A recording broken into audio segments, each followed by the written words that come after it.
Dando sequência ao assunto, passaremos agora a analisar a problemática da capacidade civil. De antemão, vale uma ressalva. A expressão capacidade civil não pode ser confundida com a expressão personalidade, já que se trata de dois institutos distintos. De um lado, nós temos a capacidade civil e de outro, a personalidade, que já enfocamos anteriormente. Então, sob esse aspecto, o que se deve entender por capacidade civil? Pessoal, capacidade civil aparece na doutrina como uma expressão bionívoca. Por que bionívoca? Porque compreende duas acepções principais. Com efeito, a capacidade civil desdobra-se, por um lado, em capacidade de direito e, por outro lado, em capacidade de fato. Para melhor compreensão da matéria, vamos analisar aqui comigo essas duas espécies de capacidade civil. Acompanhem.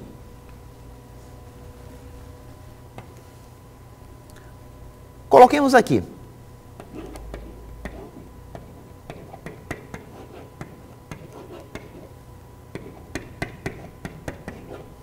Em primeiro plano,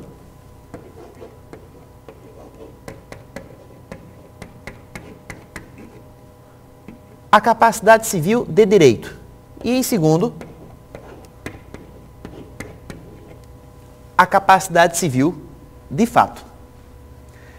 A primeira espécie de capacidade civil, que é a capacidade de direito, também chamada capacidade de gozo, representa a capacidade de ser titular de direitos e deveres.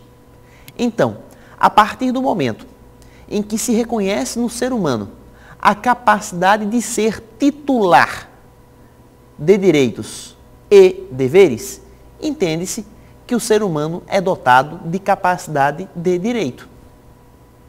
Sob esse aspecto, cumpre indagar qual a idade em que a pessoa assume sua plena capacidade de direito.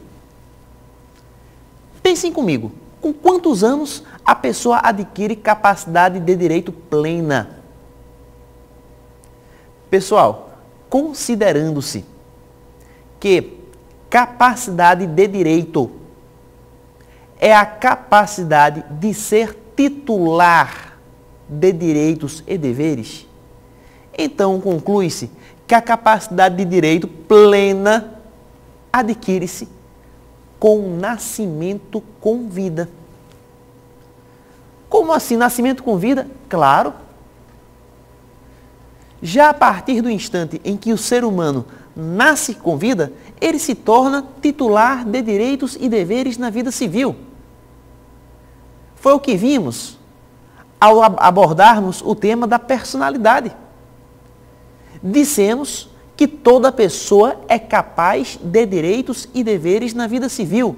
É o que está escrito no artigo 1º do Código. Portanto, a capacidade de direito, que representa a capacidade de ser titular de direitos e deveres, é reconhecida universalmente a toda e qualquer pessoa. Eu digo, toda e qualquer pessoa é dotada de plena capacidade de direito e vai adquirir esta capacidade ao nascimento com vida e vai manter essa capacidade até o dia da sua morte. Por outro lado, cumpre-nos aprofundar o conceito de capacidade de fato, também chamada capacidade de exercício. De acordo com a lição dos doutos, capacidade de fato ou de exercício é a capacidade de exercer, por si ou por outrem, os atos da vida civil. Repetindo, capacidade de fato ou de exercício é a capacidade de exercer, por si ou por outrem os atos da vida civil. É, por exemplo, a capacidade de assinar um contrato, de emitir um testamento, de passar um cheque, portanto, de praticar em caráter pessoal os atos que a vida civil permite. E sobre esse aspecto, eu pergunto, uma criança de 5 anos de idade, ela pode assinar um cheque? Claro que não, pessoal. Por quê? Porque falta a esta criança maturidade, falta a esta criança discernimento para que possa praticar pessoalmente os atos da vida civil.